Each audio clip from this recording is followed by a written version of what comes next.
मुंबईचा महापौर हिंदूच होईल आणि मुंबईचा महापौर मराठी माणूसच होईल. मराठी माणूस तुमच्या मागे. उलट तुम्ही त्या दोन भावांना जाऊन विचारा, हे दोन भाऊ कधी वाटलं आता आपल्या दोघांचं लग्न झालं, घरातलं लग्न आहे, आले एकत्र. तुम्ही बाळासाहेबांच्या नंतर ठाकरेंना मानत नाही दुसऱ्या कुठल्या? बापाने जेव्हा प्रॉपर्टी वाटली तेव्हा हेच आजचे दोन एकत्र आलेत की नाही, एखादा रस्ता निघून गेला का बरं, की मला अध्यक्ष केलं नाही, तो बापाचं नाही होऊ शकला तर तुमचं आमचं काय होणार आहे? तुमच्या प्रत्येक अडचणीच्या काळामध्ये तुमच्या घराच्या बाहेर कोण उभं होतं, तर ते एकनाथ शिंदे साहेब होते. आणि राहिला विषय दुसऱ्या भावात, जे मराठी करतात, माझं कुटुंब माझी जबाबदारी. त्या कुटुंबात कोण कोण, एक पेंगवीन. ठाकरेंना मानता म्हणजे काय आवडतं त्यांचं तुम्हाला? राज ठाकरेंवरती आधी महाराष्ट्रातला प्रत्येक मराठी माणूस प्रेम करत होता. म्हणजे आता सत्ता इकडे मग तिकडे, कधी इकडे कधी तिकडे. राज ठाकरे याला बरोबर काय करतात बिचारे आमचे बाळानंदकर साहेब, त्या माणसाला म्हणतो विचारा, पावसाळा आला की बेडकं बाहेर थोडं थांब. शिंदे साहेबांनी ते ठरवलेलं आहे.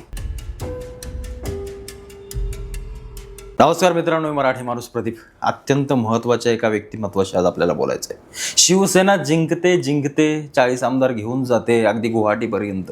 तिथून आल्यानंतर अनेक जण त्यांच्यावरती प्रश्न उपस्थित करतात की एकनाथ शिंदे जास्त काळ चालणार नाहीत, संपून जातील, शिवसेना पडून गेल्यात. पण त्या एकनाथ शिंदेंना राज्यसभेच्या आपल्या लोकसभेच्या निवडणुकीमध्ये भारतीय जनता पार्टीपेक्षा जास्त खासदार निवडून आणू शकले. ते काय कारण आहे त्याचं? आमदारकीला बऱ्यापैकी चांगल्या मतांनी सगळ्यात जास्त ताकदीने उभे राहिले. जे गद्दार म्हणत होते, संपले असे म्हणत होते, काय ताकद काय त्यांच्या मागे? त्यांच्या मागे ताकद आहे संघटनेची. आणि त्या संघटनेला मजबूत करणारी लोक एकनाथ शिंदे साहेबांनी अगदी बरोबर हेरलेत, जशी छत्रपती शिवाजी महाराजांनी सगळे मावळे हेरले होते. कोणाला काय काम द्यायचं, कोणावर काय जबाबदारी टाकायची आणि कशा संघटना मोठ्या करायच्या आणि कशा टिकवायच्या आणि लोक कशी जपायची हे शिंदे साहेबांकडून शिकलं पाहिजे. मी वारंवार तुम्हाला सगळं सांगत असतो. असाच एक अत्यंत महत्त्वाचं व्यक्तिमत्व, शिवसेना आध्यात्मिक सेनेचे प्रदेशाध्यक्ष अक्षय महाराजजी भोसले आज आपल्यासोबत बोलणार आहेत. अत्यंत महत्त्वाचा चेहरा, कधी समोर दिसत नाहीत, कधी मीडियावरती फारसे आपल्याला पाहायला मिळत नाहीत, पण शिवसेनेचा खरा श्वास किंवा शिवसेनेची खरी ताकद म्हणायला मला तरी वैयक्तिक काही हरकत वाटत नाही. कारण वारकरी संप्रदाय असो किंवा अनेक जाती धर्मांचे सगळ्या संघटना असो, त्यांना एक ठेवून शिवसेनेची बांधून ठेवणारी एक खरी गाठ म्हणायला काही हरकत नाही आहे. अक्षयजी महाराज, आपलं खरोखर खूप खूप स्वागत आहे आपल्या मराठी माणूस यूट्यूब चॅनलमध्ये. आणि तुमचं असं मुलाखत घ्यायला मला स्वतःचं भाग्य मी खरोखर थोर समजतो.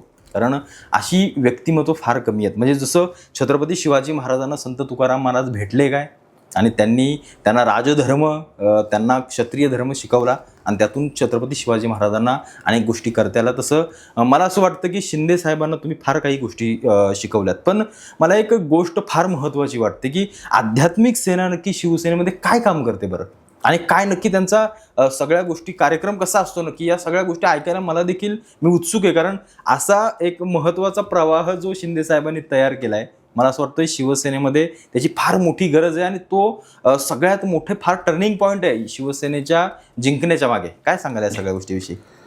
मला तर आपण आधी म्हटलं असं की आम्ही शिंदे साहेबांना काहीतरी शिकवतो, बरोबर, कधी ना सांगतो, पण असं काही नाही आहे.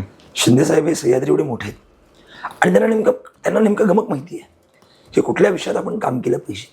या अनुषंगाने ज्यावेळी हिंदुत्व, धर्म, आध्यात्मिकता असे जे काही विविध प्रश्न पुढे आले, तर त्यावेळी त्यांना वाटलं की आता ही जबाबदारी कोणाकडे तरी दिली पाहिजे. तर त्यांनी मग त्यांच्या जी काही डोळ्यापुढे काही मंडळी होती त्यात त्यांनी मला निवडून काढलं. एवढंच काही ते म्हणे, कारण की ते इतके हुशार आहेत, बुद्धिमान आहेत की त्यांना आपल्याला वाटतं बऱ्याचदा की ते अत्यंत भोळे आहेत, ते अत्यंत साधे आहेत. ते भोळे आहेत किंवा साधे आहेत, आता भगवान शंकर भोळे आहेत, पण ते साधे असं समजून चालणार नाही. कारण की जो भोळा असतो की नाही तो अत्यंत हुशार असतो. पण शिंदे साहेब हे आमचे भावनिक आहेत. पण ही भावनिकता कशामुळे? तर शिंदे साहेबांच्या मुळाशी अध्यात्म पूर्वीपासून आहे. म्हणजे तो अगदी तीर्थस्वरूप धर्माधिकारी महाराजांपासून असेल, अर्थात महाराष्ट्रभूषण तीर्थस्वरूप नानासाहेब धर्माधिकारी जे असतील, बरोबर. तदनंतर मग मला वाटतं की आदरणीय धर्मेश दिघे साहेब असतील. आणि मग एकंदरच मूळचे जे सातारचे आहेत, ज्या कृषीमध्ये स्वतः समर्थ रामदास स्वामी वापरलेत, ज्या जावळी खोऱ्यातले स्वतः जगद्गुरु तुकोबाराय आहेत, अशा संतांचा सहवास लाभणाऱ्या अत्यंत परममंगल अशा भूमीत त्यांचा जन्म आहे. त्यामुळे आध्यात्मिकता हा त्यांचा मुळातच एक बेस आहे. त्यामुळे त्यांना काही आम्ही शिकवण्याची गरज पडत नाही. उलट ज्यावेळी त्यांना वाटतं की काही असं काम करायचं आहे तेव्हा ते आमची आठवण काढतात आणि महाराज हे मला करायचं आहे, तेवढं मग ते कसं करायचं आपण ठरवा, बरोबर. त्यामुळे ते फक्त एक दिशा दाखवण्यापेक्षा काय करायचं हे नेमकं सांगण्याकरता मी साहेबांसोबत सहयोग वापरत असतो. एक दुसरं आतापर्यंत आपण बघितलं बारकाईनं तर बहुधा प्रत्येक पक्षाकडे काही संत आहेत. बरोबर. ते पक्षीय नाही आहेत, बरोबर. पण प्रत्येक नेत्यामागे एखाद्या संतांचा आशीर्वाद असतो. आशीर्वाद असतो. पण तो आशीर्वाद त्या नेत्यापुरता मर्यादित असतो. शिंदे साहेबांचा विचारांचा परीघ एवढा मोठा आहे की त्यांनी जेव्हा बारकाईने बघितलं की छत्रपती शिवाजी महाराजांच्या आयुष्यामध्ये त्यांना मित्र असं काय म्हणतो की त्यांनी जो राज्यकारभार केला तो 2 डोळ्यांनी केला. पहिला अर्थात जगद्गुरू श्री तुकाराम महाराज आणि दुसरे अर्थात समर्थ रामदास स्वामी. त्यांच्या राजकारणाला शिवरायांच्या छत्रपती शिवाजी महाराजांच्या 2 संतांचे डोळे होते. त्यामुळे तो राज्यकारभार होत असताना तो आंधळा नव्हता, तो लोकांच्या भावना समजून घेणारा होता, तो लोकांचा विश्वास जपणारा होता. मला वाटतं की त्याच सूत्रावरती शिंदेसाहेब पाऊल ठेवून चालले. त्याने विचार केला की जे काही नानाविध संप्रदाय आहेत, जेवढे काही पंथ आहेत, त्या सगळ्यांच्या काही ना काही समस्या असतील. कोणाच्या मंदिराच्या असतील, कोणाच्या मठांच्या असतील, काही त्यांच्या समाजातल्या लोकांच्या असतील. समाजार्थात त्या पंथाचे जे काही लोक आहेत त्या सगळ्यांचे असतील. अशा वेळी मग प्रत्येक व्यक्ती यापर्यंत सहज पोहोचू शकत नाही. तसं तर शिंदेसाहेब एक अपवाद आहे आत्तापर्यंत राजकारणामध्ये, त्यांच्यापर्यंत कुणीही जाऊ शकतो. पण अगदी छोट्या मोठ्या कामासाठी त्यांच्यापर्यंत लोकांनी जावं का? तर मग साहेबांनी विचार केला की बाबा एक काम करा. लोक विचारे कोण मराठवाड्यातले, कोण विदर्भातले, कोण पश्चिम महाराष्ट्रातले, कोण कोकणातले, कोण मुंबई पट्ट्यातलं असेल. त्या प्रत्येकाने माझ्यापर्यंत येण्यापेक्षा त्यांनी सांगितलं की अक्षयवरती काम करा. मुळात मलाही स्वतः सामाजिक कामाची, आध्यात्मिक कामाची ओढ आहेत. महाराष्ट्रावर माझा कीर्तनाचा प्रवास आहेच. मग या दरम्यान त्या लोकांनी माझ्याकडे येण्यापेक्षा मला तुम्हालाही आवड आहे या सेवा कार्याची, तर मग तुम्ही जेव्हा प्रवास करतात तर तुम्ही लोकांना आवर्जून आव्हान करा की तुमच्या काही धार्मिक विषयांच्या, मंदिरांच्या, हिंदुत्वाच्या, शिवाजी महाराजांच्या अनुषंगाने असतील, शिवशंभू विचारांच्या किंवा अगदी गोसेवकांच्या, गोरक्षकांच्या जेवढ्या काही समस्या आहेत, मग ते वारकरी असो, ते महानुभाव असो, ते इस्कॉन असो, ते आर्ट ऑफ लिव्हिंग असो, दत्त संप्रदाय असो, शाक्त असो, गणपती असो, माझ्याकडे अशी 112 संप्रदायांची यादी आहे. त्या प्रत्येक लोकांनी माझ्याकडे येण्यापेक्षा काम करूयात, आपण त्यांच्यापर्यंत जाऊयात. मी साहेबांना विचारलं तुम्हाला हे कसावरून सुचलं? त्यांनी उत्तर दिलं, पूर्वी काय असायचं, राष्ट्रसंत गाडगे बाबा काही काम असले की नाही ते मंत्रालयात जात नव्हते. ते मंत्रालयाच्या दारापर्यंत येऊन बसायचे आणि आत निरोप जायचा, गाडगे बाबा आले. मग ते मुख्यमंत्री असतील, कोण असतील, ते पळत पळत यायचे. बाबाला की थरकाप व्हायचा. बाबांना सांभाळणं सोपं नाही, कारण की तो घरादाराचा त्याग करून लोकांकरता काम करतो की नाही, त्या विषयाचा जो आदर असतो तो वेगळा असतो. बरोबर. आदरणीय साहेबांनी विचार केला की बाबांना तरी मंत्रालयापर्यंत यावं लागत होतं. आता मी मुख्यमंत्री की नाही, अक्षयवरती एक काम करा, तुम्ही आमचे दूत व्हा. कारण की मी काय तुम्हाला कुठल्या पक्षाचं काम करा म्हणत नाही आहे. संतांची सेवाच तुम्ही मुळात करत आहात, पण ती अधिक गतिमान कशी होईल याकरता तुमच्या मागे राजसत्ता उभी असेल. मग लोकांनी माझ्यापर्यंत येण्यापेक्षा मी लोकांपर्यंत कसा जाईन? तरी काम करा. तुमच्या प्रवासादरम्यान लोकांना आव्हान करा, तुमच्या मंदिरांच्या, तुमच्या आश्रमांच्या जे काही अडचणी असतील, काही म्हणजे बऱ्याचदा असं होतं की म्हणजे अगदी उघड बोलतो, वग बोर्डासारखा विषय. बरोबर. मंदिरांच्या शेकडो एकर जमिनी आहेत.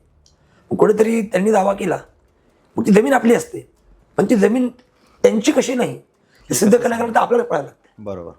मग ते बिचारे साधू संत असतात, ते भजन करणार, कीर्तन करणार, नामस्मरण करणार, लोकांना प्रबोधन करणार, का त्या जमिनीच्या व्हायला लागणार. मग अशा वेळी मग अशा शेकडो हजारो देवस्थानांकरता एक मधला सुवर्ण मध्य दुवा होण्याचं काम मला मिळालं. जसं की देव आणि सर्वसामान्य लोक यांच्या ते संत असतात. बरोबर. आम्ही तर त्या संतांच्या पायाचे धुळे ना. तर राजसत्ता आणि धर्मसत्ता यांच्यामध्ये एक दुवा होण्याची संधी मला मिळाली. त्यामुळे मग आध्यात्मिक म्हणून जेवढं काही असेल त्यातले जेवढे काही प्रश्न आहेत ते प्रश्न आमच्यापर्यंत आले की आमचा एक दिवस ठरलेला आहे. 200 पेपर असो, 400 पेपर असो, शिंदे साहेबांनी त्यांचे काही विशेष कार्यकारी अधिकारी जे आहेत त्याकरता नेमलेले. माझ्याकडनं आलेला पेपर हा मग साहेबांकडे दिला, त्याचं पुढे काय होतं ही चिंता आमच्या मनात नसते. त्यांच्याकडे एकदा पेपर गेला की आम्ही घरी जाण्याआधी ते काम झालेलं असतं. असे माझ्याकडे हजारो उदाहरण आहेत. त्यामुळे शिंदे साहेब आणि सर्वसामान्य जनता किंवा आध्यात्मिक परिवार, साधू संत यांच्यामधला दुवा होण्याचं काम मी करतो. पण ते एवढं सगळं करणारे शिंदे साहेब आणि त्यांना लोक गद्दार किंवा विरोधक, लोक सोडून द्या, लोक ते त्यांच्या पक्षाचे असतील वैयक्तिक, पण विरोधक जेव्हा हिनवतात किंवा गायीला जेव्हा राज्यमातेचा दर्जा दिला जातो तेव्हा उद्धव ठाकरे स्वतः म्हणतात की गायीचं हंबरणं हे काय राज्यभाषा झाली का, ही जी खिल्ली उडवली जाते किंवा त्यांना हिनवलं जातं, सगळ्या गोष्टीकडे कसं पाहता? कारण फार विचित्र गोष्ट आहे ही. कारण एक माणूस कुठेतरी शून्यातून येऊन मुख्यमंत्री होऊन लोकांपर्यंत जेव्हा पोहोचतो आणि त्यांना अशा प्रकारे हिनवलं जातं, तेव्हा अक्षय महाराज या सगळ्या गोष्टीकडे कशा पद्धतीने पाहतात मला ऐकायला थोडं बरं वाटेल थोडंसं. नाही, मुळात काय आहे, हाती चले बाजार, कुत्ते भोके हजार. एकनाथ शिंदे साहेब हे अत्यंत डामाडौलानं, जो माणूस अत्यंत पारदर्शक असतो आणि मुळात ज्याच्या पाठीशी तुम्हाला जसं म्हटलं मी की आध्यात्मिक ऊर्जा आहे, त्या माणसाला कोणी काहीतरी म्हटलं तर तो त्यांच्या टीकेकडे लक्ष देत नाही. आणि शिंदे साहेबांचं काय एक वाक्य आहे, आपण ऐकलं असेल बऱ्याचदा, की बाबा हा एकनाथ शिंदे जो आहे की नाही, तो टीकेने उत्तर देणार नाही आहे, तो कामाने उत्तर देणार. आणि मागच्या 2.5 वर्षात आपण बघितलं असेल की आणि बघा ही टीका कोण करतंय, कुत्रे भुंकत असतं. आणि ते कुत्रं 4 पायाचं का 2 पायाचं आपण ठरवून घ्या. तर कुत्रं काय करतं, कुत्रं गेटच्या बाहेर जात नाही, ते गेटच्या आतच असते. त्याला माहिती आहे बाहेर गेले की आपलं काही खरं, बाकी लोक लचका तोडून काढून खातील. तुम्ही जसं काय जे काय नाव घेतलं, काय उद्धव ठाकरे म्हणा किंवा काय त्यांच्या आडनाव वगैरे ठाकरे जी आहे ना, तेव्हा थोडीशी माझी भाषा आदबीची राहील. तर मी काही जास्त मोठं बोलणार नाही. पण ज्या व्यक्तीला 2.5 वर्ष सर्वसामान्य लोकांनी आपल्या वडिलांना इतकं मोठं वारसा बघून संधी दिली होती, त्यांना नाही झालं, त्यांना जाता आलं का पुढच्या दाराने नाही जाता आलं, मागून का होईना, हे त्यांचं कर्तृत्व नाही आहे, हे त्यांच्या वडिलांची पुण्यही आहे. संधी दिली, पण 2.5 वर्षात जो माणूस 2.5 दिवसही मंत्रालयात जात नाही, त्याने शिंदे साहेबांसारख्या रात्रंदिवस 24 तास 7 म्हणजे आपण त्याला म्हणतो ना 24/7 असं काम करणाऱ्या माणसाविषयी काही बोलावं. हे बोलत असताना मला असं वाटतं की त्यांनी काय बोललं याच्याऐवजी म्हणजे त्या सद्गृहस्थानी आम्ही त्यांना दुर्जन म्हणणार नाही, आपण सज्जन म्हणूयात की आज ना उद्या तरी माऊली असं म्हणतात की नाही, जे खळांची व्यंकटी सांडो ते या सत्कर्मी रती वाढो. हा उपदेश घेऊन चालणारे एकनाथ शिंदे साहेब आहेत. त्यांना कोण नावं ठेवतंय, कोण त्यांना काय अजून काय बोलतंय ते बघत नाहीत.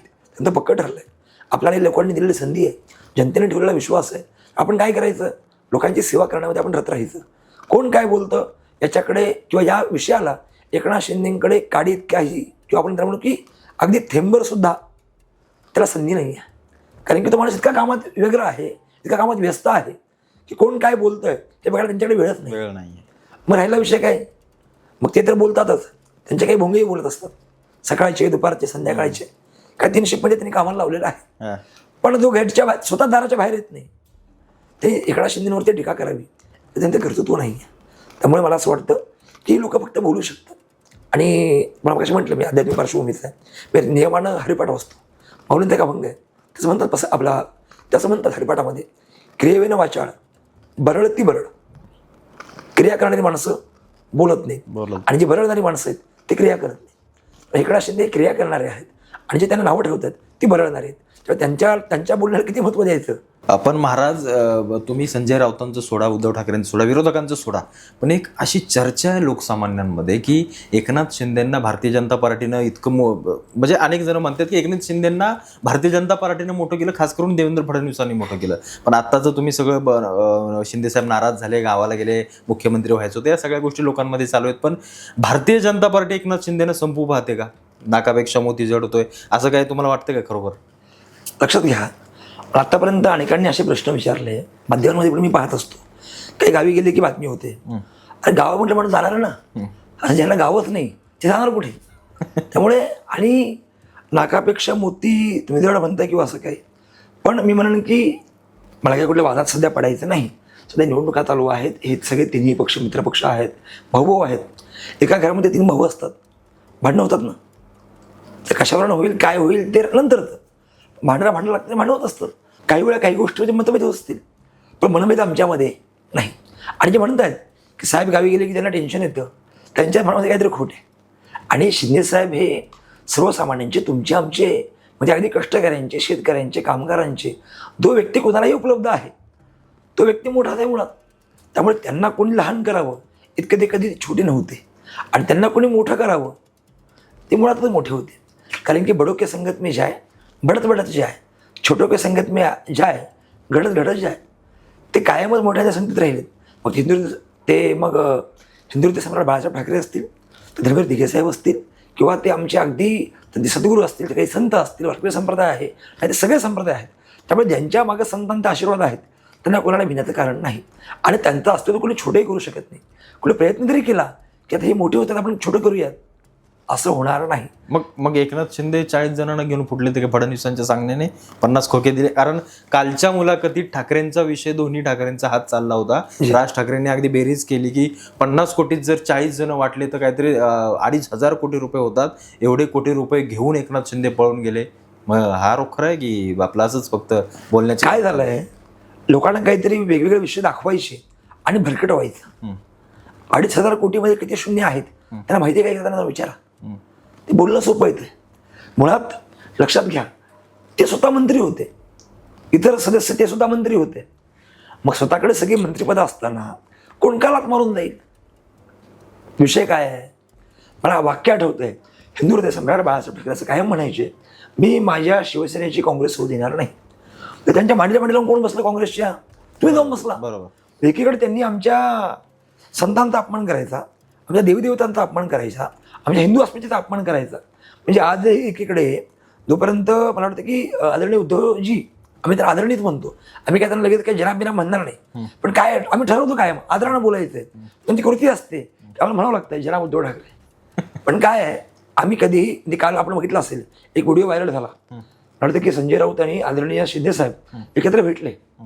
शिंदे साहेबांचे संस्कार बघा तुम्ही, हात जोडले. समोर संजय राऊत आले, त्यांनी हात जोडले आणि हात टक्या बाबा, हात मागेच. म्हणजे तुमचे संस्कार काय हे तुमची कृती दाखवते. आजारी असताना बघायला गेले होते शिंदे साहेब, ते आजारी होते, बोलता येत नव्हतं. देशाच्या पंतप्रधानांनी ट्विट केलं आणि साहेबांनी स्वतः फोन करून विचारपूस केली. म्हणजे का? त्यांच्याकडे असं द्वेषाचं राजकारण नाहीये. ज्यावेळी खरंच तुम्ही चुकत होता, त्यांनी बोर्ड दाखवलं, ते लांब झाले. पण कशा करता? सर्वसामान्य शिवसैनिकांच्या हिताकरता. म्हणजे अनेक पत्रकार मला भेटतात आणि तुम्हाला आम्हाला सांगतात काय की महाराज हे बघा, राजकारणामध्ये कोण पैसे कमवत नाही हो, कुणाकडे पैसा नाही आहे. पण शिंदे साहेबांकडे पैसा आहे की नाही आम्हाला माहीत नाही, पण शिंदे साहेबांकडं त्या पैशापेक्षा लाख मोलाची माणसं आहेत. एक वेळ पैसा कमवता येतो, माणसं कमवता येत नाहीत. पण शिंदे साहेबांनी पैशापेक्षा माणसं जास्त कमवली. त्यामुळे अनेकांना भीती वाटत असेल की आता आपलं काय, मग ते सत्तेतले असतील की सत्तेबाहेरचे असतील. पण शिंदे साहेबांकडे त्यांना आम्ही असं म्हणतो कायम, डॉक्टर एकनाथ शिंदे म्हणतो, त्यांनी बोलता भल्याभल्यांचे ऑपरेशन करत असतात. त्यामुळे बाबा त्यांना कुठे डिवचू नका, कुठे त्यांच्या वाट्याला जाऊ नका. ते जोपर्यंत शांत आहेत तोपर्यंत अगदी ते नक्षत्राचं चांदण आहे. पण ते जर बिघडले तर तो तळपता सुरू आहे, त्याची दहाक तर भोगावी लागेल. पण ते शीतल आहेत तर अगदी शांततेत आपण त्या चांदण्याखाली बसू. आता दोन्ही ठाकरे बंधू डिवस्त आहेत, महापौर कोणाचा होणार? आता झालंय काय? नाही, पण माझा एक प्रश्न वैयक्तिक आहे की 25 वर्ष शिवसेनेच्या धनुष्यबाणाचा म्हणतोय मी. उद्धव ठाकरेंची सेना आता थोडीशी बाजूला करा, पण धनुष्यबाणाची सेनेचा महापौर मुंबईवरती 25 वर्ष राज्य केलं. आता तुम्ही काय नक्की कमळाचा करायचा, साहेबांचा करायचा, म्हणजे धनुष्यबाणाचा काय? तुम्हाला काय वाटतं? शिवसेनेचे एक तुम्ही आध्यात्मिक सेनेचे एक प्रवक्ते म्हणून तुम्हाला काय वाटतं सगळ्या गोष्टी? मुळात हे बघा, मुंबईचा महापौर हा आमचा मराठी माणूस असणार आहे. शिवसेना पक्षाने आज तागायत जी लढाई दिली आहे ती कशाकरता केली आहे? मराठी माणसाच्या अस्मिते करता. आज जर का हे दोन्ही पक्ष जर उतरले असतील आणि ते म्हणत असतील आपल्याला, म्हणजे मला इतरांना माहित नाही, पण शिंदे साहेबांनी छत्रात लावून सांगितलंय मुंबईचा महापौर मराठी होईल, मुंबईचा महापौर हा हिंदूच होईल. म्हणजे मुंबईचा महापौर हा हिंदू होईल किंवा मराठी होईल हे सांगण्याकरता धाडस लागतं. ते शिंदे साहेबांनी दाखवलं. दुसरीकडे त्यांचे मित्रपक्ष ज्या मांडीला बसलेत की नाही, बाहेर जाऊन म्हणायचं की आम्ही कडवड हिंदुत्ववादी, आम्ही आमकं हे आमचं ते, आमची ती अस्मिता, आणि तिकडे जाऊन सांगायचं झालं तर हिंदू हृदय सम्राट बाळासाहेब ठाकरेंच्या भाषेत एकीकडे हिंदू म्हणायचं आणि दुसरीकडे जाऊन डोंगरावर करून बसायचं. त्यामुळे हे छक्क्या पंजातली कामं आम्हाला जमत नाही. मुंबईचा महापौर हिंदूच होईल आणि मुंबईचा महापौर मराठी माणूसच होईल. ज्या शिवसेनेने मागील अनेको वर्ष मराठी माणसाकरता लढा दिला आहे, त्या मुंबईचा महापौर हा मराठी असेल आणि तो शिवसेना आणि महायुतीचा असेल. पण मराठी माणूस तुमच्या मागे वाटतं तुम्हाला असं आहे? आमच्या मागे आहे का? खरं तर हा प्रश्नच नाही विचारला गेला पाहिजे. उलट तुम्ही त्या दोन भावांना जाऊन विचारा, हे दोन भाऊ कधी वाटलं आता आपल्या दोघांचं लग्न झालं, घरातलं लग्न आले एकत्र, पण विचार करा हे दोन भाऊ कधी एकत्र येतात? ज्यावेळी दोघं संकटात असतात तेव्हा ते एकत्र येतात. आता दोघांनाही कळून चुकलंय की आता आपली प्रॉपर्टी गेली. प्रॉपर्टी म्हणजे काय? मराठी माणसांसाठी समोर मुद्दा गाजवला, पण मराठी माणसांकरता आपण फक्त ओरडलो, काम मात्र एकनाथ शिंदेंनी केलं. तर मराठी माणसांना तुमचा चेहरा कळालाय की तुम्ही नेमके मराठी माणसांचे का तुम्ही कोणाचे? आता मला काय सगळ्यात काही खरं बोलायला लावू नका, हे लोक खूप सुज्ञ आहेत. कुठून कुठे काय पोचतं, तुम्ही किती आंदोलनं केली, किती आंदोलनं पुढे गेली आणि किती आंदोलनं तुम्ही गुंडाळली, असं मी नाही म्हणत आहे, असे सर्वसामान्य माणसं म्हणतात. त्यामुळे या सर्वसामान्य माणसांना माहिती आहे की आता आपण कोणाच्या मागे गेलं पाहिजे. त्यामुळे या दोन्ही भावांनी कितीतरी एकत्र येण्याचा प्रयत्न केला. आता फेविकॉल जरी लावला तरी काही चिपकणार आहे. हे कशाकरता? स्वतःच्या स्वार्थाकरता. त्यांच्याकरता मुंबई महानगरपालिका काय किंवा महाराष्ट्र काय किंवा सत्ता काय, हे काय आहे? सत्ता म्हणजे काय? सोन्याची अंडी देणारी कोंबडी आहे. त्यामुळे यांना काय वाटतं, आता आपल्या हातात काही उरलं नाही, त्यामुळे बाबा एक काम कर, दोघं नंतर भांडत बसू, आता सध्या दोघं जगू, नंतर तर नंतर. त्यामुळे त्यांच्या ईर्ष्येतने हे राजकारण चालू आहे. तर हे दोन भाऊ कितीही बोलले. मग तुम्ही बाळासाहेबांच्या नंतर ठाकरेंना मानत नाही दुसऱ्या कुठल्या? का आमच्याकडे अभंग आहे, संतांचे ते आप्त नव्हती होत संत. त्या अभंगाचा अर्थ काय? संतांच्या घरात तुम्ही जन्म घेतला तर सगळ्यात संतांच्या घरामधले वंशज संत होतील का असं सांगता येत नाही, असं मी म्हणत नाही. संत वाङ्मय म्हणत आहेत. आमची वारकरी परंपरा एवढी विशुद्ध आहे की आमच्या संतांच्या प्रत्येक घरामध्ये, संत वंशजांमध्ये जेवढी लोक जन्माला आली तेवढी सगळी संतच झाली. वारकरी संप्रदाय असा एकमेव संप्रदाय आहे की हिंदू समाज असा एकमेव समाज आहे की त्या संतांच्या घरात जेवढी लोक जन्माला आली की नाही ती सगळी संतच झाली. एकही कोणी चुकीचा सापडणार नाही. पण हे फक्त अभंग थोडंसं मी राजकारणाकडे घेतो. हिंदू हृदय सम्राट बाळासाहेब ठाकरेंसारखा एवढा मोठा संतत्व असणारा महाराष्ट्राचा एक धारदार नेता, लोकनेता, त्यांनी करोडो लोकांच्या मनावरती अधिराज्य गाजवलं. मराठी माणसाच नाही, अख्ख्या देशभरामध्ये आज आम्ही कुठेही गेलो आणि मुंबई नाव घेतलं, महाराष्ट्र नाव घेतलं, लोक म्हणतात बाळासाहेब ठाकरे ना. हे त्या बापाने कमवलं होतं. पण बापाने मुलाला प्रॉपर्टी देण्याचं काम आहे, बापाने दिलं सुद्धा. बापाने जेव्हा प्रॉपर्टी वाटली तेव्हा हेच आजचे दोन एकत्र आलेत की नाही, एखादा रस्ता निघून गेला का बरं, की मला अध्यक्ष केलं नाही, महाराष्ट्राला माहिती आहे की नाही. मग ज्याने स्वतः आपला बाप हयात असताना याने स्वतःच्या बापाला त्रास दिलाय, तो बापाचा नाही होऊ शकला तर तुमचं आमचं काय होणार आहे. आणि याच्या उलट एकनाथ शिंदे साहेब की आमच्या विचारांशी तुम्ही काहीतरी कुठेतरी प्रतारणा करताय, आम्हाला जमणार नाही. मग ते बाहेर गेलेत. बाहेर गेले अर्थात काय, ते विचार घेऊन बाहेर गेलेत का याला सांभाळणं होत नाहीये. त्यामुळे बाळासाहेबांना ठाकरेंच्या मूळ विचाराची शिवसेना आज कोण सांभाळत आहे, तर ते शिंदे साहेब सांभाळतात. त्यामुळे दोन्ही भाऊ कितीही एकत्र येऊ, किती प्रचार सभा घेऊ, त्यांनी काही फरक पडणार नाही. आता माणसं शून्य झाली आहेत, शहाणी झाली आहेत. ते आता तुमचं अटॅक आला, एन्जिओप्लास्टी झाली, अमकं झालं, तुमच्या प्रत्येक अडचणीच्या काळामध्ये तुमच्या घराच्या बाहेर कोण उभं होतं, तर ते एकनाथ शिंदे साहेब होते. का बरं, हा माझ्या गुरूंचा वारसा आहे, हा माझ्या गुरूंचा मुलगा आहे. पण तुम्हाला इतकी सगळी जबाबदारी देऊन, इतकं महत्त्व देऊन देखील तुम्ही जर सुधारण्याच्या गोष्टीत करत नसाल, तुम्ही जर आपल्या वडिलांचा वारसा बुडवत असाल, किंवा तुम्ही त्यांचं नावाची विल्हेवाट लावत असाल, तर मग हे कधी एकनाथ शिंदे साहेबांना सहन झालं नसतं. म्हणून आज राहिला विषय दुसऱ्या भावाचा, जे मराठी करतात, जे हिंदू करतात, त्या अंगावरती भगवी शॉल घेतात आणि अंगावरती भगवी शॉल घेण्याकरता त्याग असावा लागतो. त्याकरता आता एक बोलायचं आणि परत दुसऱ्या कृती दुसरी. किती टोलनाके आपण सुरू केले, सगळे टोलनाके सुरू होते, किती आपण बंद केले. आंदोलनाला जायचं, बिचारा मराठी माणूस भावनिक होणार, नाही ना राजसाहेबांच्या उभं राहायचंय, 1500 माणसं गोळा होणार, केसेस कार्यकर्त्यांच्या अंगावरती. आणि तुम्ही कुठे, तुम्ही घरून आपलं व्यवस्थित हे चाललंय, ते चाललंय, अमकं चाललंय. राजकारण घरातून बसून होत नाही. काय झालंय, हा रिमोट आहे, रिमोट कंट्रोल कोणाकडे होता, तो आमच्या हिंदू समाज बाळासाहेब ठाकरेंकडे होता. तुम्ही त्यांची कॉपी करण्याकरता प्रयत्न करू नका. काय कोणाच्या हातात शोभतं, हे त्यांच्या हातात शोभायचं. का बरं, त्यांनी आधी मुळात उतरून काम केलं होतं, लोकांमध्ये मिसळले होते, घराघरात गेले होते, अनेक ठिकाणी ते पोहोचले होते. का बरं, जिथे अन्याय आहे तिथे शिवसेना, तर शिवसेनेची ओळख होती. आता काय झालंय, आपल्या माणसाला किती अन्याय होऊ द्या, नाही मी घर सोडून कुठे जाणार नाही. मग साहेब काम केलं पाहिजे, नाही माझं कुटुंब, माझी जबाबदारी. त्या कुटुंबात कोण, एक पेंग्विन. बिचारा बहिणीविषयी काही बोलणार नाही, ती बिचारी फार माऊली सज्जन आहे आणि महिलांचा आम्ही आदर करणारे माणसं आहोत. पण काय झालं काय, अरे म्हणजे मला शिंदे साहेबांचं वाक्य आठवतं, राजा वही बनेगा जो काम करेगा.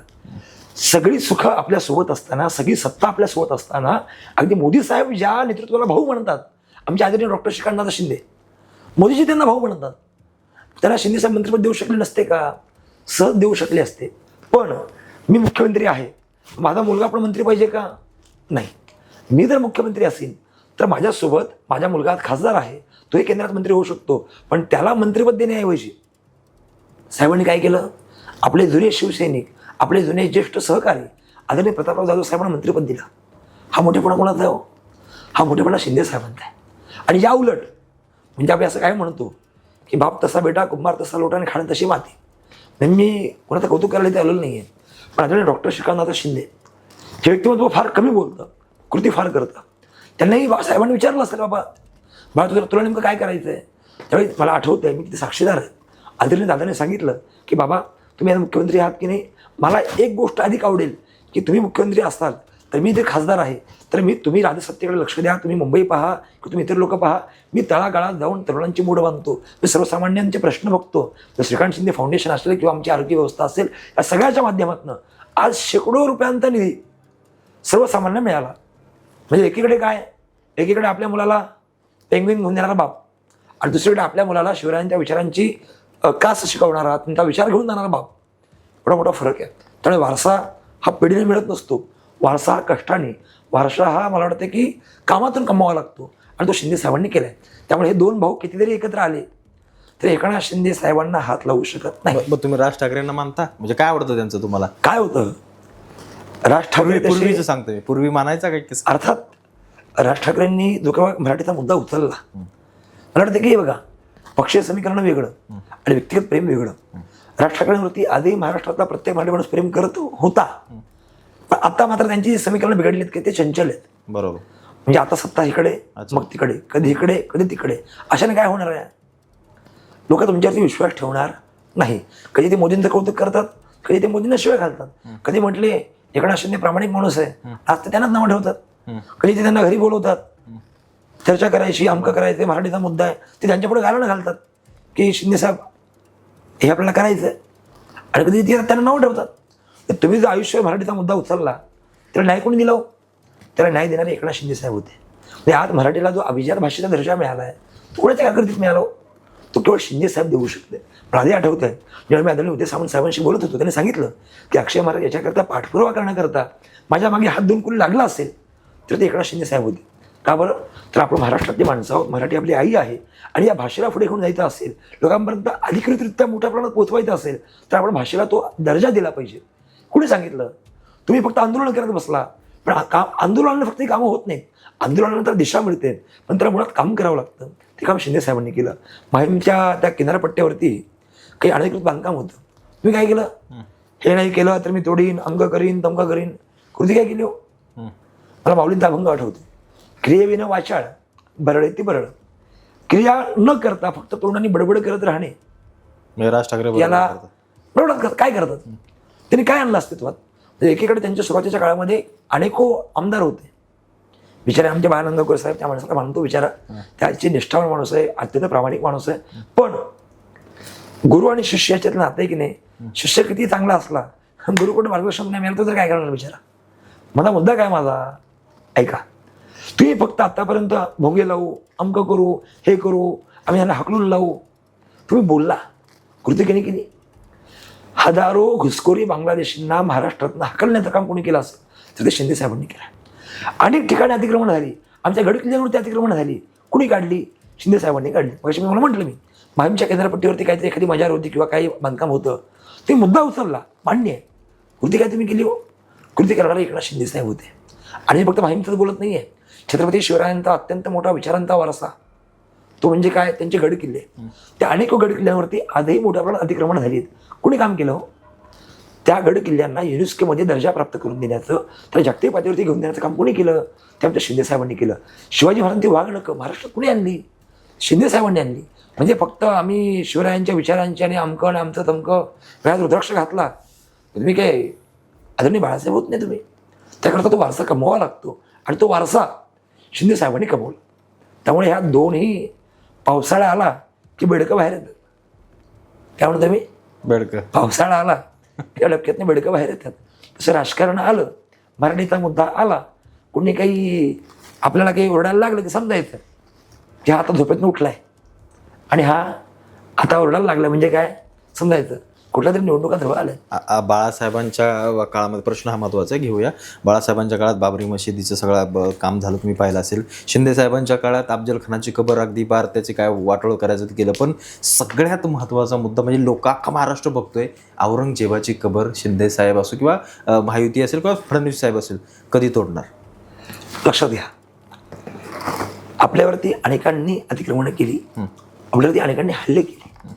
पण प्रत्येक हल्ल्यानंतर तो शत्रू जर मेला असेल तर आपली संस्कृती अशी आहे की आपण त्याचं वैरत्व संपवून टाकतो.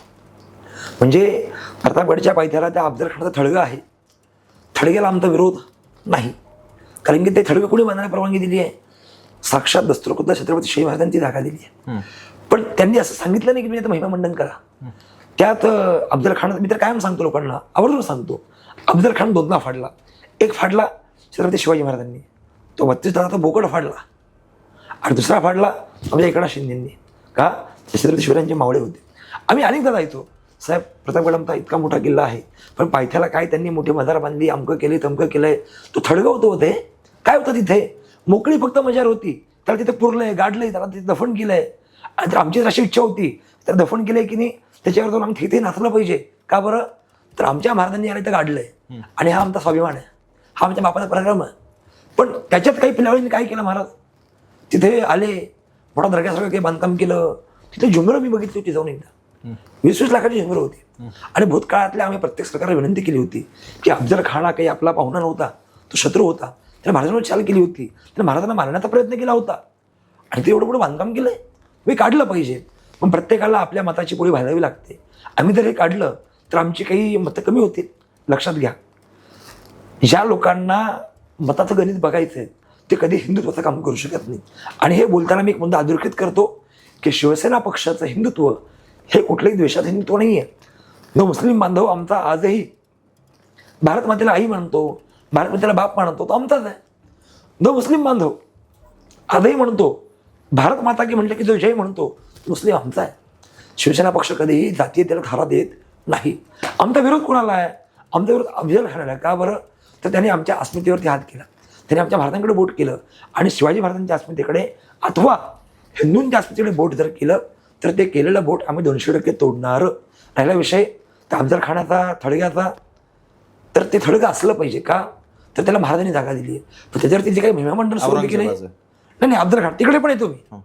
अफजल खान थडगं काढू बघू कुणी हात लावला नाही. त्याला हात लावण्याकरता शिवाजी महाराजांचा वारसा जपणारा सिंहाचा काळी औरंगजेबाचं काय? औरंगजेबाचं खरंच, कारण सगळ्या जे महाराष्ट्रात आम्ही अफजल खानाचं केलं तेच आम्ही औरंगजेबाचं करणार. आणि हे ऑन रेकॉर्ड बोलतोय, परिस्थिती उभी फार राहील. गांभीर्याने ऐका. कुठलाही आमचा सच्चा मुसलमान याला विरोध करणार नाही, कारण की तो मुसलमान जर आमचा भारतातला आहे तर तो आमचा भारतीय मुसलमान आहे. आणि भारतातला मुसलमान हा छत्रपती शिवाजी महाराजांना मानणारा आहे, तो संभाजी महाराजांना मानणारा आहे. त्यामुळे तो कधीही औरंग्याचे गोडवे घालणार नाही. आणि तो जर औरंग्याचे गोडवे घालत असेल तर तो आमचा नाही. त्यामुळे जशी बाबरी पाडली गेली, काय म्हणतो मी, जशी बाबरी पाडली गेली तसं आज ना उद्या खात्रीशीररित्या सांगतो, इतर कोणाचं मला माहीत नाही आहे, पण या महाराष्ट्रामध्ये वाघाचा काळजी असणारा एकच नेता आहे, तो म्हणजे आमचे एकनाथ शिंदे साहेब. ते एकमेव नेते असे आहेत की भविष्यात जर त्या औरंगाच्या थडग्या बाजूचं औरंगाचं थडगं आपण ठेवायचं, ते तोडायचं नाही. का बरं? तर ते कळलं पाहिजे त्यांच्या सगळ्या जमातीला. त्यांची जमात कोण आहे? जे भारताला विरोध करते जमात कोणाची आहे? त्यांची आहे. सच्चा मुसलमान कधीही त्याला विरोध करू शकत नाही. पण जे करतायत त्यांनी तपासलं पाहिजे आपण नेमके औरंग्याचे का आपण शिवाजी महाराजांचे. त्यामुळे आज ना उद्या औरंगाचं थडगं राहील. का बरं? तर तो इतके सैन्य घेऊन आला, लाखो लोक घेऊन आला, पण याच मातीत गाडला गेला. त्याला आमच्या स्वराज्याला हात लावता आलं नाही. तर आतोनात प्रयत्न केला, त्यांनी आमच्या धर्मवीर संभाजी महाराजांना छळ केला, त्यांना आपलं बलिदान द्यावं लागलं. पण इतकं होताना सुद्धा त्यांनी कधी धर्माला, त्यांनी त्याला ते संभाजी महाराज, धर्मवीर संभाजी महाराज कधी त्याला शरण गेले नाहीत. त्यामुळे आम्ही असं काय म्हणतो, धर्मासाठी झुंजावे, झुंजवणी अवघ्यासी मारावे, मारिता मारिता घ्यावे राज्य आपुले. त्यामुळे आमचं स्वराज्य घेण्याकरता अनेकांनी प्रयत्न केला. परिणामी आम्ही स्वतःचं बलिदान देऊ, आम्ही आमच्या राज्य देणार नाही आहे. त्यामुळे ते राज्य नाही दिलं, पण ही माणसं आम्ही त्याला शरण नाही गेलो. हा इतका मोठा औरंग्या होता, तो थकला, तो मेला, त्या जमिनीत गाडला गेला. पण मात्र आमच्या शिवरायांचे विचार आणि शिवरायांचं हिंदुत्व, शिवरायांचं स्वराज्य आहे असं आजही डामाडोलानं फडकतंय. त्यामुळे थडगं राहील, पण थडग्याच्या आसपास जे काही महिमामंडन केलंय, मग काय मार्बल लावलंय, काय झुंबर लावलंय, अंक केलंय, तमकं केलंय, थोडं थांबा. शिंदे साहेबांनी ते ठरवलेलं आहे. मी पुन्हा सांगतोय, आमचा सच्चा मुस्लिम, आमचा भारतीय मुस्लिम हा कधीही त्याला विरोध करणार नाही. हा दिवस तोडण्याचा लवकरच यावा. आणि मला असं वाटतं ही खरी श्रद्धांजली असेल छत्रपती संभाजी महाराजांना. पण आता एका महत्त्वाच्या मुद्द्याकडे येऊया. हे तोडणारे एकनाथ शिंदे साहेब, अफजल खानाची कबर तोडणारे एकनाथ शिंदे साहेब, जनसामान्यांसाठी काम करणारे शिंदे साहेब, पण त्यांच्यावरती कालच्या निवडणुकीमध्ये राज ठाकरेंनी अगदी बेरेजच केले की 40 आमदार गेले, 50-50 कोटी, 2,500 कोटी झाले, एवढे पैसे शिंदेने आणले कुठून, देवेंद्र फडणवीसांनी त्यांना दिले. या सगळ्या गोष्टी, हे सगळे आरोप केले जातात, 50 खोके, गद्दार, या सगळ्या गोष्टी. पण खरंच एकनाथ शिंदे तुमच्या नजरेतून या सगळ्या साच्यामध्ये बसतात का? लक्षात घ्या, कोण काय आरोप करतो त्याच्या तोंडाला आपण हात लावू शकत नाही. पण आरोप करणारे फक्त बडबड करू शकतात, ते काम करू शकत नाही. आणि शिंदे साहेबांना मी बऱ्याचदा विचारतो, सगळी लोक तुम्हाला वाटतं तुम्ही इतकं रात्रंदिवस काम करता आणि लोक तुम्हाला अशा प्रकारे बोलतात, खरं तर तुमच्यापेक्षा आम्हाला जास्त वाईट वाटतं. शिंदे साहेबांनी सांगितलं वाक्य बारकाईने ऐका आणि तुम्ही ते आचरणात आणा. काम करणाऱ्या माणसाला लोक बोटं करत असतात, लोक त्याला नावं ठेवत असतात. नावं कोण ठेवतं? तो रिकाम टेकडा बसलाय, त्याला काही कामच नाही आहे, त्याच्याकडे काही कर्तृत्व शिल्लक नाही आहेत, हे माणसं नावं ठेवू शकतात. आणि ऐका, यांनी कितीही हिशोब करू द्या, हिशोब कोण करतं? याला हिशोब करण्याची आधी सवय असते की नाही, तो हिशोब करतो. मुंबई महानगरपालिका किंवा ही सगळी सत्ता ज्या आधी डोकं लागलेत ना भुंकायला, ही का लागली आहेत? यांना तर कळालं आहे की शिंदे साहेबांनी पैसे नाही कमवले, शिंदे साहेबांनी लाख मोलाचे कोटी, ते काय म्हणतात ते 50 खोके ना, 50 खोके किमतीची त्यांनी माणसं कमवली आहेत. ती माणसं कोण आहेत? तर शिंदे साहेबांनी एखाद्या रिक्षावाल्याकडे जावं आणि त्याला सांगावं, चल बाबा तो रिक्षात बसून मी प्रवास करतो, हे 50 खोके त्यांनी कमवले. काय भाजीवाल्याकडे जावं, मावशी बरं चाललंय का, घरी काय त्रास आहे का, त्या बिचाऱ्या मावशीने यावं, उठावं आणि तिने असं त्यांच्या डोक्यावर हात फिरवावा आणि बोटं मोडून त्यांची नजर काढावी. हे पैसे त्यांनी जिंकले आहेत, ही त्यांची संपत्ती आहे. शिंदे साहेबांनी जावं, वारकऱ्यांमध्ये मिसळावं. लाखो वारकरी आहे, वारकरी कधी कोणाला बोलवत नाही, पण शिंदे साहेब आल्यानंतर तो वारकरी त्यांना मिठ्या मारतो, वारकरी त्यांना आलिंगन देतो, वारकरी त्यांना नमस्कार करतो. आमचे कित्येक वारकरी सांगतात की तुकोबारायांच्या विचारांचा वारसा, छत्रपती शिवाजी महाराजांचा विचारांचा वारसा संतांनी जे सांगितलंय, तुकाराम म्हणतात की नाही, जे काय रंगले गांधले त्याशी म्हणे जो आपले तोची साधू ओळखावा, देव तेथेची जाणावा. हे कोण जगतंय? हे पैसे आणि हे 50 नाही, असले 50 लाख खोके. आमचा एक खोका म्हणजे आमचा एक सर्वसामान्य शेतकरी आहे, आमचा एक खोका म्हणजे आमचा रिक्षावाला आहे, आमचा एक खोका म्हणजे आमचा माथाडी कामगार आहे, आमचा एक खोका म्हणजे आमचा वारकरी आहे. तर ह्यांच्या दृष्टीने खोके काय आहेत? पैसे आहेत. शिंदे साहेबांच्या दृष्टीने खोके काय आहेत? सर्वसामान्य माणसं. आणि कधी मातोश्रीच्या बाहेर जा, आज जा नाही करता 4 लोकांना मुजरा करावा लागतो. अरे सोडता का, सोडता का? मग ते सांगतात, साहेब जरा टी व्ही बघतायत, साहेब जरा पॉपकॉर्न खात आहेत, साहेब जरा मूवी बघतायत, साहेबांना सँडविच पाहिजे, साहेबांना कॉफी पाहिजे. आणि दुसरीकडे एकनाथ शिंदे साहेब तुम्ही बघा, दारात आलेला माणूस, अरे सत्ता कोणी दिली आहे? ज्या सर्वसामान्य लोकांनी दिली आहे. सत्ता कोणी दिली आहे? हे या कष्टकऱ्यांनी दिली आहे. आणि मग हे माझं घर तर त्यांच्याकरता बंद असेल, याचा उपयोग काय? सकाळी 6 पासून रात्री 4 पर्यंत तुम्ही कधीही बघा. आणि केवळ मी ठाकरेंचं सांगत नाही आहे, तर कुठलाही मंत्री घ्या, कुठलाही आमदार घ्या, कोणीही घ्या, ज्यांची दारं सदैव लोकांकरता, सर्वसामान्यांकरता उघडी आहेत, त्यांचं नाव एकनाथ शिंदे साहेब आहेत. त्यामुळे तो माणूस काम करतोय. आणि मग काम करणाऱ्या माणसं लोक बोटं करत असतात. ज्यांना काही काम करता येत नाही, ते लोक चांगल्या कामात बोटं घालण्याचा प्रयत्न करत असतात. त्यामुळे सर्वसामान्य लोकांना, आमच्या मुंबईकरांना आणि 29 महानगरपालिकेतल्या लोकांना, आता आगामी ज्या काही ग्रामीण भागातले लोक आहेत, तर सगळ्यांना माहिती आहे, मुंबईला आलेला शिंदे साहेबांकडे जो माणूस मुख्यमंत्री असताना ते जेव्हा आले किंवा आताही लोक येतात, तो कधी विनमुख मागायला गेला नाही आहे. साहेब मुलात ॲडमिशन बघतो, करतो, होईल, झालं. साहेब ऑपरेशन, साहेब अमकं, साहेब लग्न. शिंदे साहेब हे देणारे आहेत, घेणारे नाहीत. आणि ज्यांनी हिशोब दाखवला की नाही, तर हिशोब का करतो त्यांना? तर आयुष्यभर लेना बँक चालू आहे ना. आमची शिंदे साहेबांची देना बँक आहे. आणि आम्ही पण घेतो ना लोकांकडलं. मग काय घेतो? करोडो लोकांचे आशीर्वाद शिंदे साहेबांनी घेतले, लाडक्या बहिणींचे आशीर्वाद शिंदे साहेबांनी घेतले, हजारो संतांचे आशीर्वाद त्यांनी घेतले. त्यामुळे शिंदे साहेबांकडे आहेत ना खोके, पण कुठले? लाखो लोकांच्या आशीर्वादाची खोके. आणि या खोक्यांची किंमत त्या 2 भावांना कळणार नाही का? तर पाऊस पडल्यानंतर तसा बेडूक बाहेर येतो, ड्राईव्ह करत. तसे यांना आता कळाले, निवडणुका आल्यात, आता आपण बाहेर गेलं पाहिजे. कारण की आपण आता तर बाहेर पडलो नाही, 10 वर्ष आपलं चालणार कसं पोट पाणी. त्यामुळे यांनी फक्त साहेबांना नाव ठेवण्याची कामं करावीत. आणि शिंदे साहेब असे आहेत की कोणी कितीही बोलो, ते केवळ कामात मग्न असतात. कार्यमग्न असणारा नेता कसा असावा, ज्याचं देशातलं मूर्तिवंत उदाहरण म्हणजे काय, तर ते शिंदे साहेब आहेत. त्या भुंकणाऱ्यांना भुंकू द्या.